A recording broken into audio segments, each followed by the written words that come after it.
Hi everyone, it's Kevin Sisti with Pellegrino Walk. Thank you for joining me today as we continue the series, The One New Man. We started out The One New Man talking about theologies and people who are part of this movement, who are bringing these theologies directly to you. But we were talking about the individuals and talking about the systems, the paradigms, the structures they're putting on top of the Bible in order to deliver this system to you. It's delivered to you in grandiose form with loudspeakers and concert venues with lights, microphones, and worship, incredible worship. It's delivered to you in hype, in loud screaming, and mantles that can be given out so that you can take it in your hands and you can run with this. It's all for you so that you can grab a hold of it and you could become this tip of the arrow to do God's work all over the earth. Well, who wouldn't want to do that, right? Well, that's what Barb and I started out doing. We were at IHOP KC, and that's what we were told. So we thought, we're it. We're going to be, even though they were talking about the young people, we were like, yeah, no, we're appropriating that for ourselves. We're going to be the tip of the arrow and save the world for Jesus. Well, it turns out as the scandal unfolded at IHOP KC that we found out something far different as we started to read the Bible and understand what Jesus was actually saying was going to happen in the last days. So this is where we're at. So we started out the series talking about that.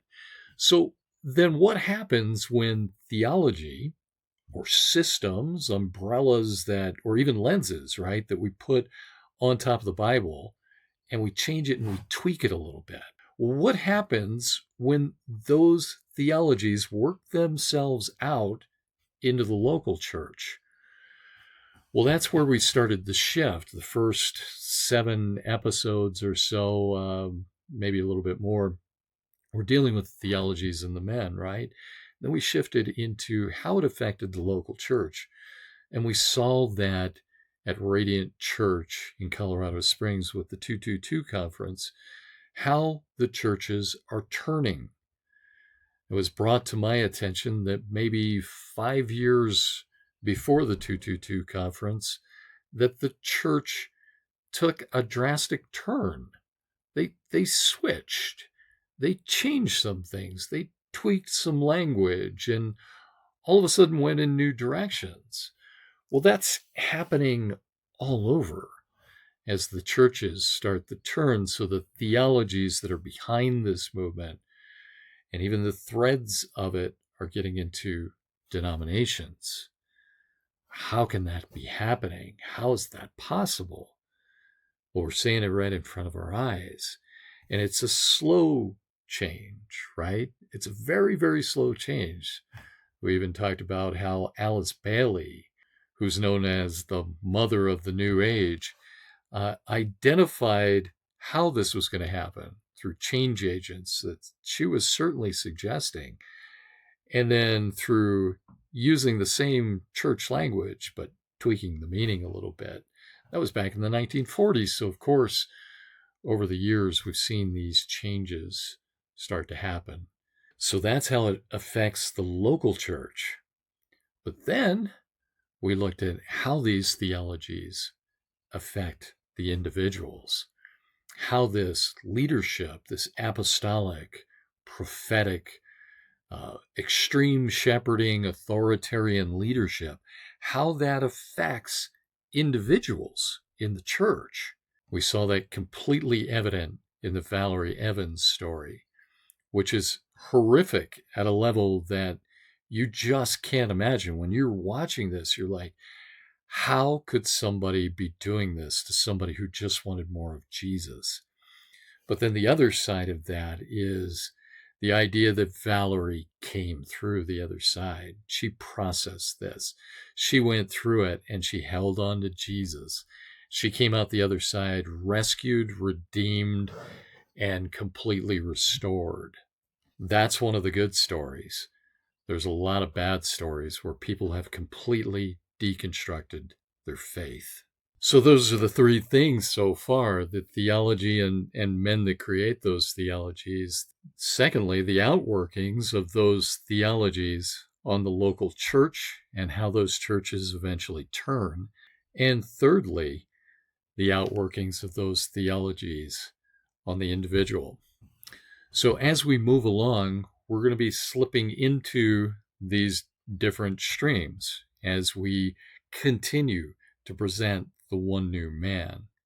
So like in any seminary course that one might take, there's periods of time when you have to review where you've been. And for those of you who have been with us and seen all these videos, this review is still going to be helpful for you, because from here we can build and we can take a little break, review it, get it back in our head so that we understand where we've been and where we're going. In saying that, there are two streams that we're seeing come together in these end times that we feel, Barb and I, will make up this false one world system, at least the religious part of it.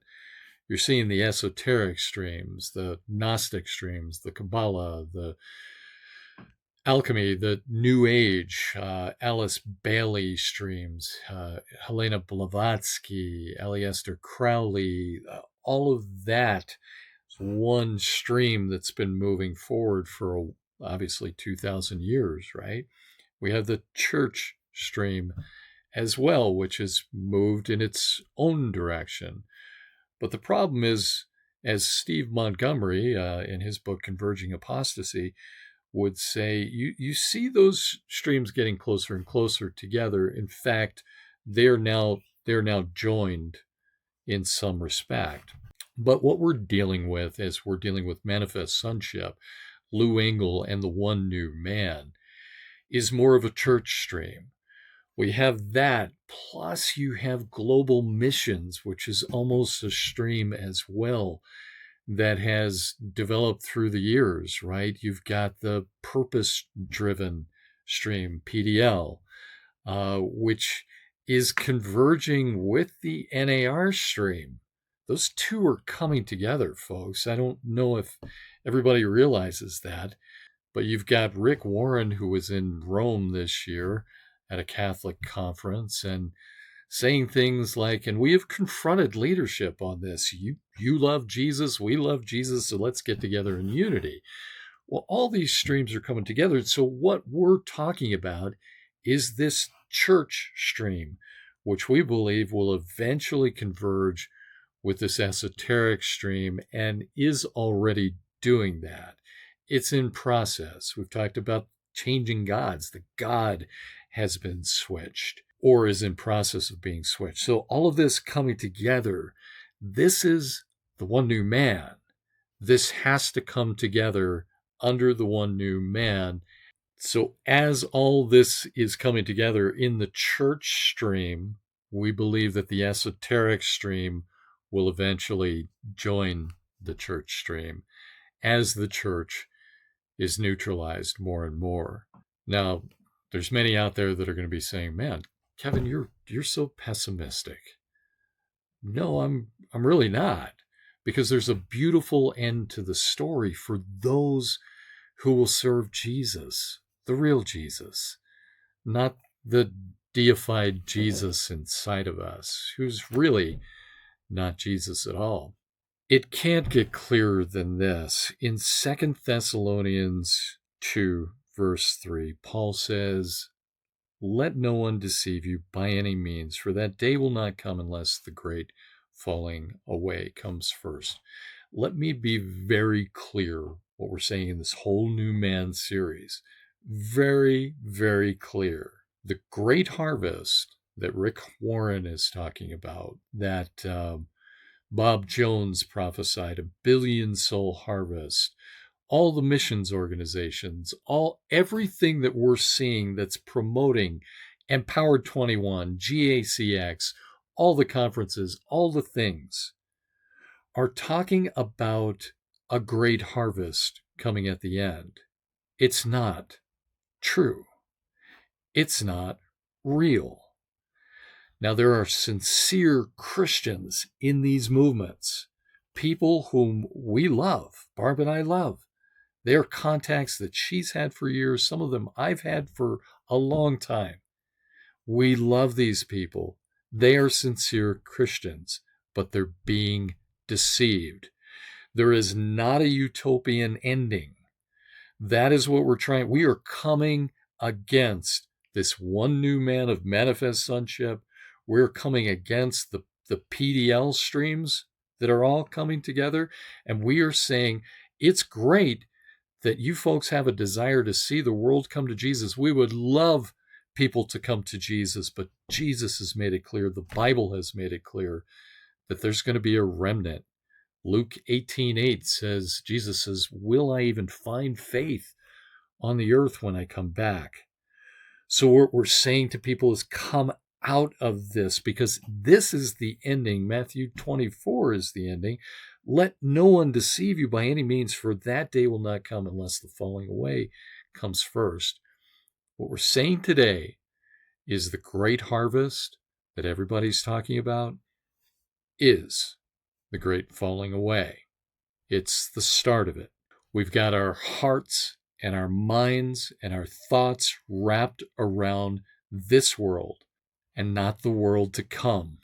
The direction that Lou Engle, Dean Briggs, Chris Berglund are going in is to embrace a false Christ, an antichrist, and serve him in this world, because it's all about the here and now.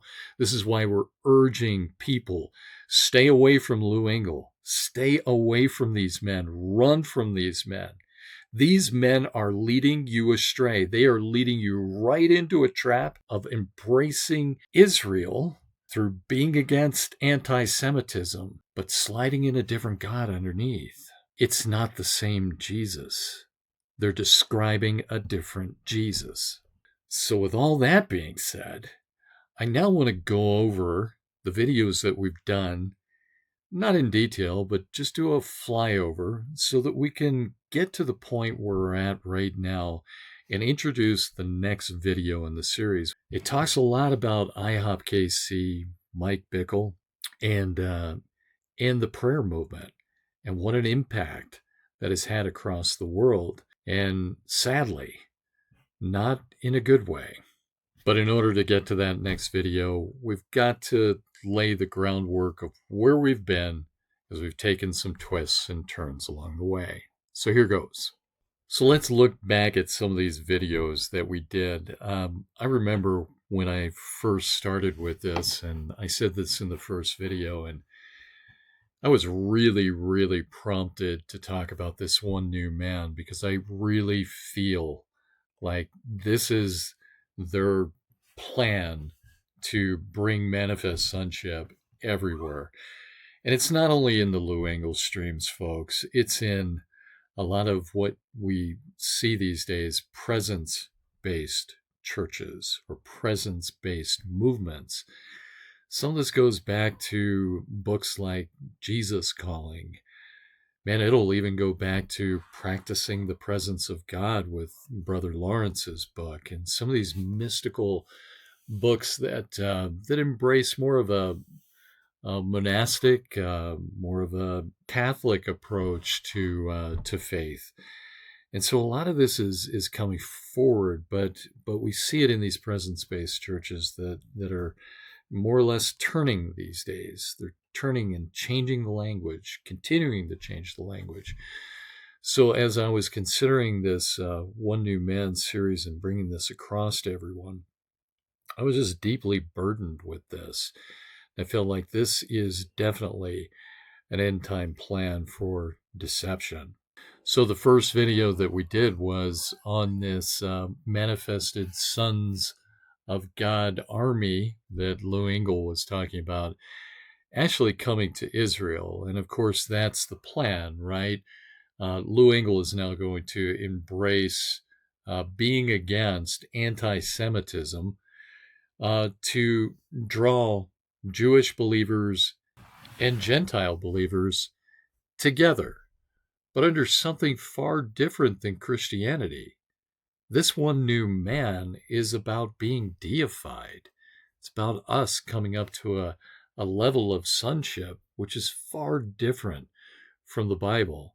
So we flat out have said from the beginning, this Lou Engle army that he's raising, this one new man that's marching forth towards Israel and joining together, is actually a false Christ.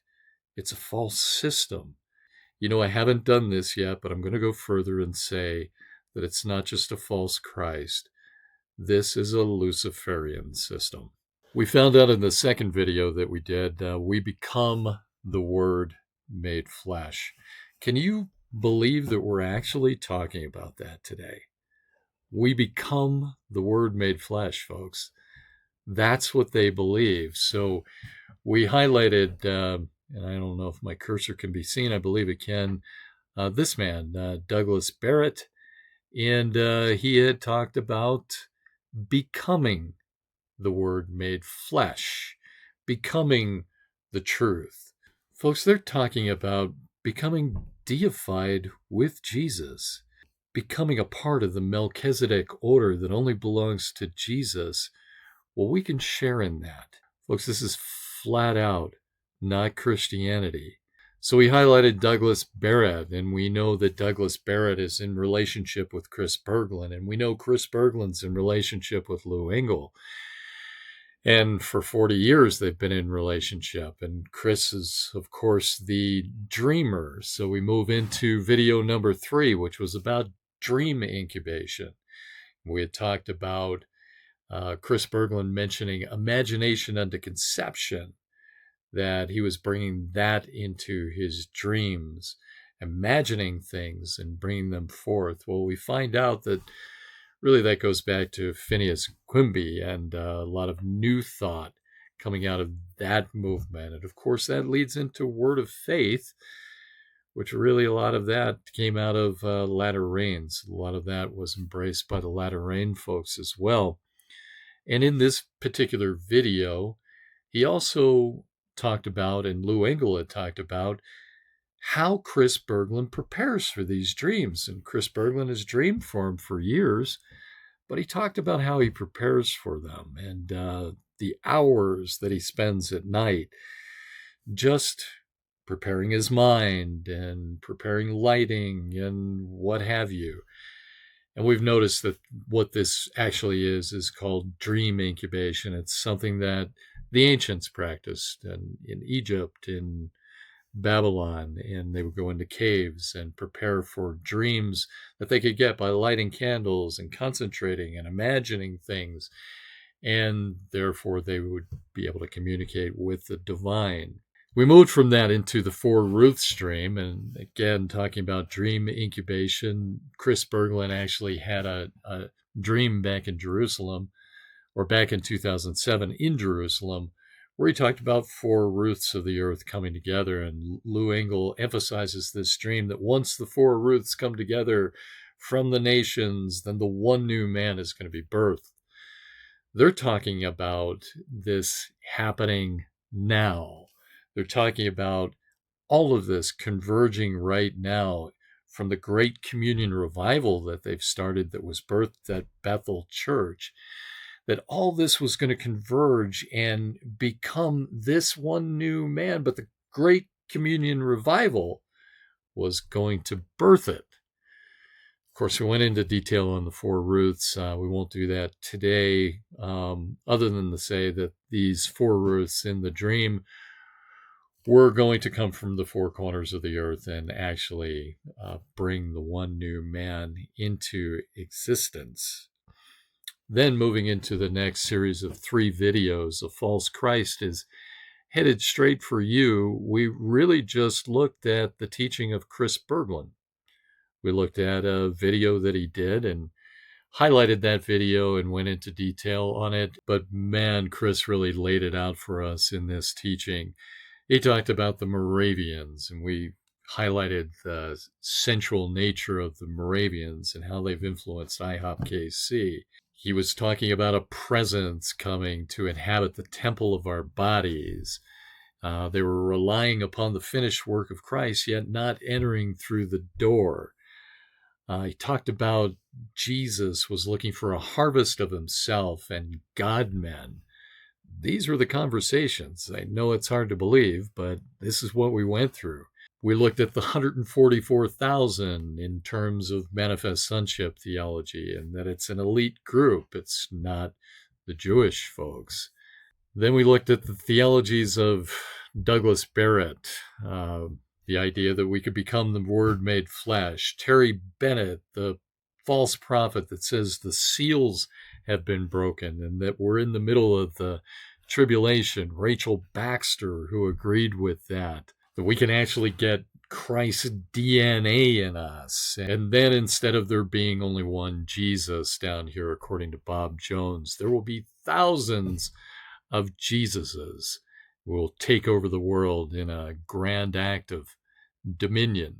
In part 3 of this, we looked at Bethel and how the Great Communion Revival was birthed at Bethel, and how that there was a dream about Lou Engle and an arrow was shot through Lou Engle, which went through him and exploded into Psalm 132, 133, which are very, very important to the One New Man Manifest Sonship teachers, because it describes to them this idea that God needs a resting place, that this presence is going to come back to the temple, into the ark. He's looking for a resting place, and it's through us. But the significance of this dream was the fact that the arrow was shooting through Lou Engle, and Lou Engle is looked at, according to these guys, as the Elisha, the John the Baptist, and his movement as a whole. Then we looked at the difference between traditional Christianity, as we've known it, and manifest sonship, and how vastly different that is. I keep saying in my videos, this is not Christianity, folks. This is flat out not Christianity. This is not the Jesus of the Bible. They're describing a different Jesus. So if you're in these movements and you're worshiping the real Jesus, and you have a Bible and you know the Lord, please understand the doublespeak. Watch these videos and understand what they're saying. Oh, the word sounds great, and it sounds just like the Bible. Yet the definition has changed. Believers come out of these movements. As stated before, we then went into the 222 conference, and we wondered why the 222 conference was being held at a church, Radiant Church, which calls itself a Christian church. Well, why would a Christian church bring manifest sonship teachers into the church? Obviously not Jesus, not the Jesus of the Bible, a different Jesus, another Jesus altogether. Not to consider even the extreme views of a guy like Lance Wallnau with Seven Mountain Mandate, an extreme dominion nationalist supremacy takeover of the world for Jesus, which of course isn't in the Bible, but then the subtle manifest sonship teachings, which use kind of the same words of the Bible, but yet mean different things. And how is that being allowed in the church? And we made the conclusion in the end that churches turn, that some of these presence-based churches, manifest presence-based churches with the presence coming back to the temple, is just all manifest sonship out of the latter rain. It's all the same stuff. So now the churches that say they're Christian churches, using the word Christian, actually means something a little bit different. So while we were talking about the 222 conference, we also brought another video into play called The First 5 Seals Are Broken, with Terry Bennett, the false prophet Terry Bennett. Some interesting things about this video that I want to bring up right now. Once again, we talked about Rachel Baxter with this video and how she was supporting Terry Bennett, saying the seals were broken. And we only, I believe, dealt with the first couple seals. But then Rachel Baxter put out a video, and Rachel Baxter, just to tell you, is on Zoom calls with Chris Berglund, who is in covenant with Lou Engle, who speaks to the millions. Rachel Baxter speaks into Chris Berglund. So with that in mind, Rachel Baxter put out a video where she was speaking for God and said, "You must rule my government as me," meaning he's coming in and through us. Once again, presence-based. All these folks are talking about the presence coming back, the presence coming back. Folks, the Holy Spirit lives inside of us. If we know Jesus, the Holy Spirit is dwelling within us. He lives inside of us. This is a different presence. This is a different Jesus. Then we get into the video, Changing Gods, and we basically compare the God that they're talking about with all their language and all their description, and then the God of the Bible. We also look at the God that they are describing and compare that to the God of Alice Bailey, the mother of the New Age, the creator of the Lucifer Publishing Company. And what we find in the end is their God looks a lot like Alice Bailey's God. So we offer the question, why? Why would men who claim to be Christians be embracing a God that looks like the God of the New Age, the God of Alice Bailey, the God of Alice Bailey who was a Luciferian? Why is that? We then moved on to the next video, which is occult roots of all of this stuff, of manifest sonship, of the one new man, right? And Steve Montgomery was so helpful that day in talking about the 17th century prophetess Jane Lead. We talked about the incarnation of Christ into his corporate body and how that's happening today through organizations even like YWAM and FTT. We talked about Alice Bailey and Kabbalah and channeling the one new man and the idea of channeling the one new man as well. And once again, Stephen Montgomery was so helpful that day. We've already highlighted Radiant Church and when the church turns away. We also talked quite a bit about House Denver, Brian Kim, right? And we've seen Lou Engle has actually gone there and preached in January, and that's a video we've yet to get into and discuss. But once again, when the churches turn, and how do they turn? And this is what we're seeing more and more as these churches either start like this, in this idea of the presence coming back to the temple, or the pastors turn, or the pastor is absolutely taken out and removed, which happens along with boards and everything else.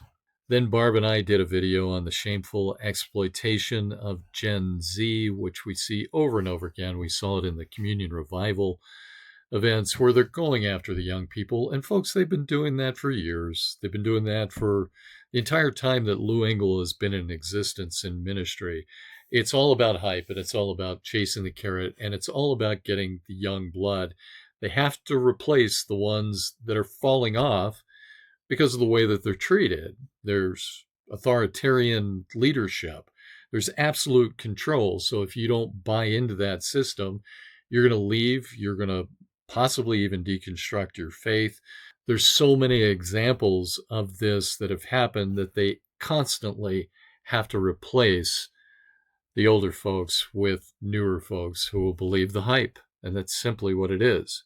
Again, in the One New Man 11, dismantling the Christian mafia. How I would love to see this. Again, House Church Denver. And then we looked at the book, The Family by Jeff Charlotte. But wouldn't you love to see the good old boy network of the NAR just disappear? Wouldn't you love to see that go away? That's not what Jesus intended for the church. That's not even close to the church. These men are so false and so fake that Barb and I want to see this whole system dismantled. We know that it's going to get worse. We know that the wheat is going to grow with the tares, but there's that human side of us that wants that. But of course, we went into Brian Kim's church in House Denver, and we've already discussed that, but we delved into the family, Jeff Charlotte's book. This book really describes everything that we're seeing today. We see a lot of the deception that's brought through the National Prayer Breakfast and the joining of Christianity with politics. How could that be when Jesus, even when it was offered to him, said, I don't want it. I don't want it. But these movements want to join it all together and come with us so that we can take on the world politically. Folks, run from these men. These leaders are not Christian leaders. They're leading you away from Jesus Christ. And of course, we culminate all of this with the Valerie Evans story. And what a story it was. A story long before IHOP KC with Dean Briggs, far before the platforms that he's on today, where he stands and proclaims his manifest sonship theology to all who will hear. No, this is a Dean Briggs that's outside of the limelight, that started out in a very, very humble community in a small church called Alliance Christian Fellowship. And for whatever reason, he decided to destroy a young woman's life. And that woman is Valerie Evans.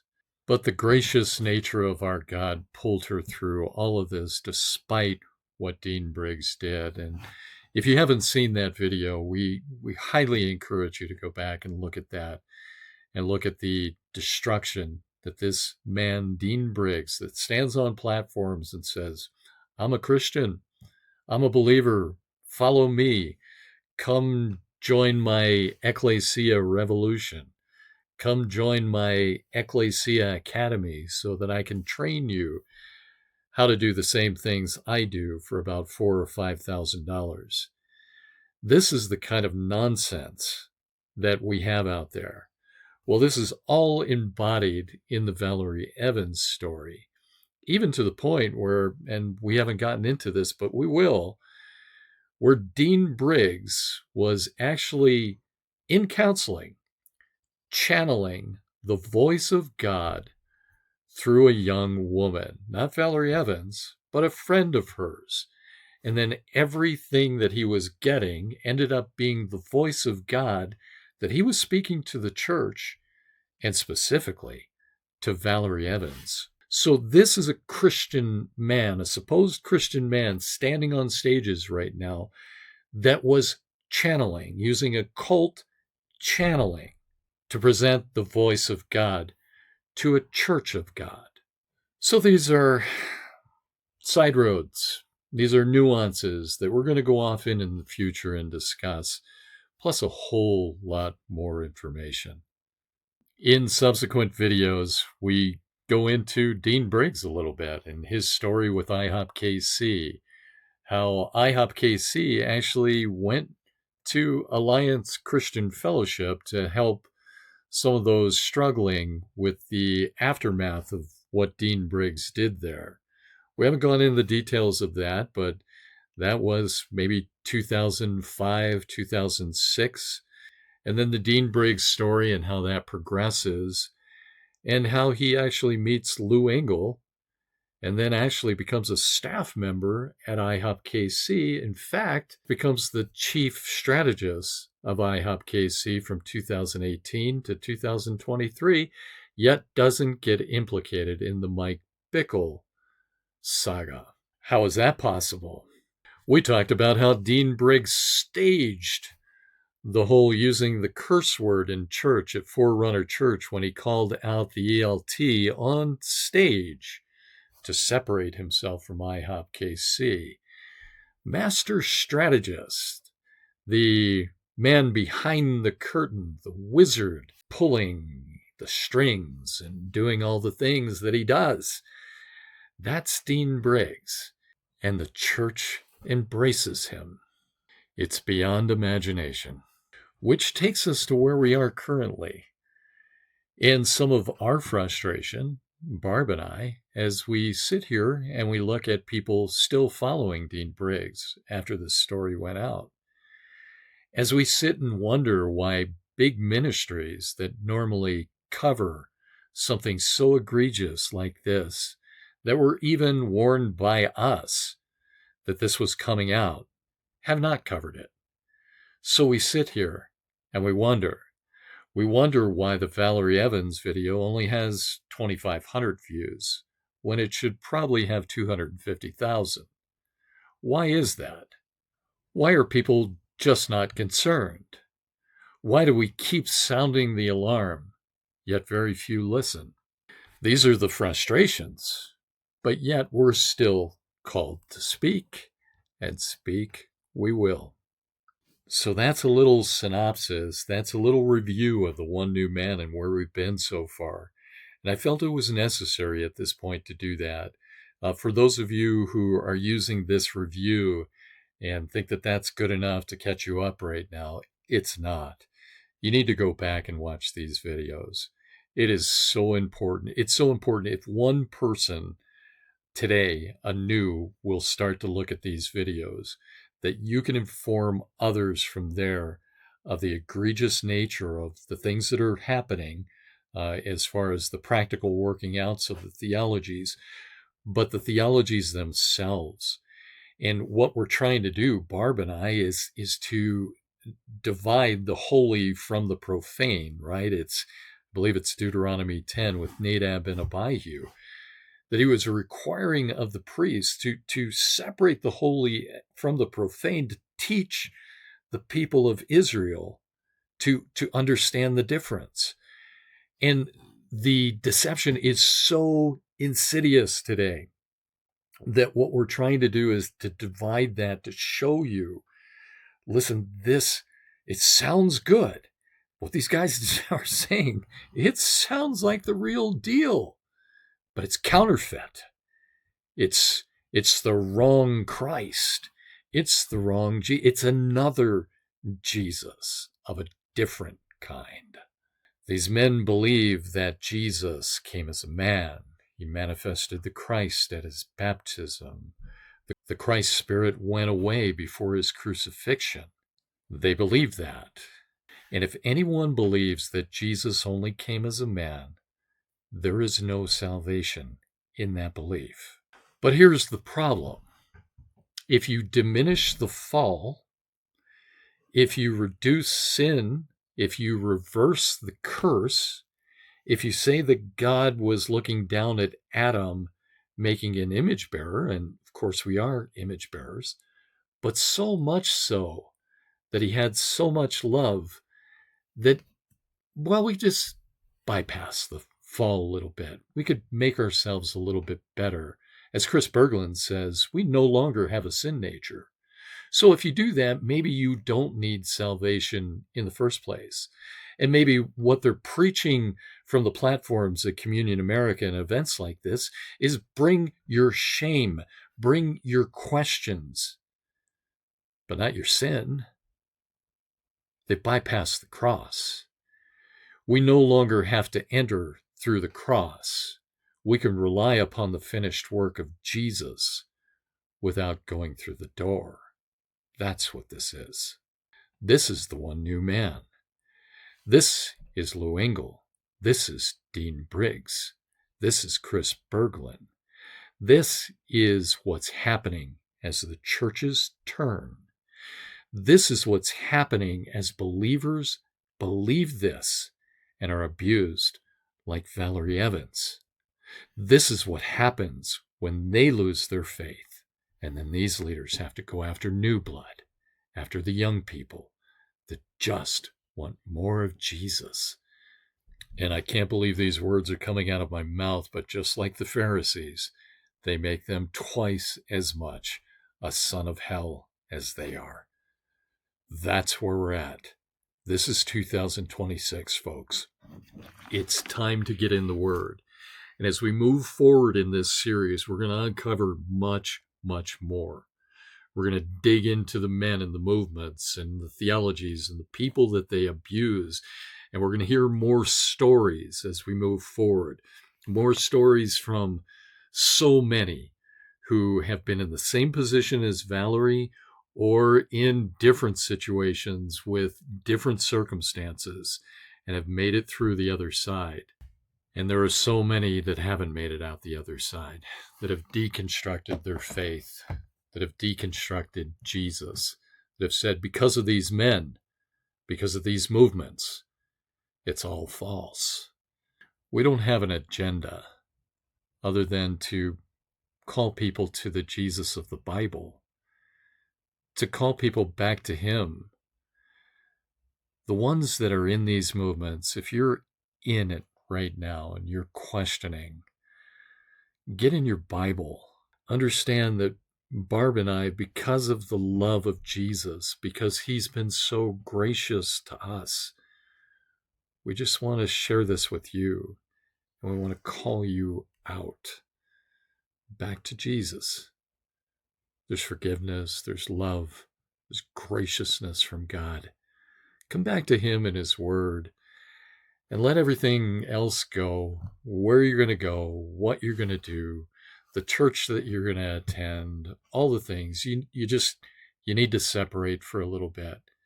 Spend some time alone with the Lord and His Word. Get with Him and get separation from all of this noise. In the next video, we're going to be looking closely at IHOP KC and their influence, the prayer movement, their influence all over the world, and an interesting character that actually helped birth it, which is hard to believe, but we're going to introduce him. He's a familiar face, and I think you'll be quite surprised. Thanks for watching today. God bless you. See you next time.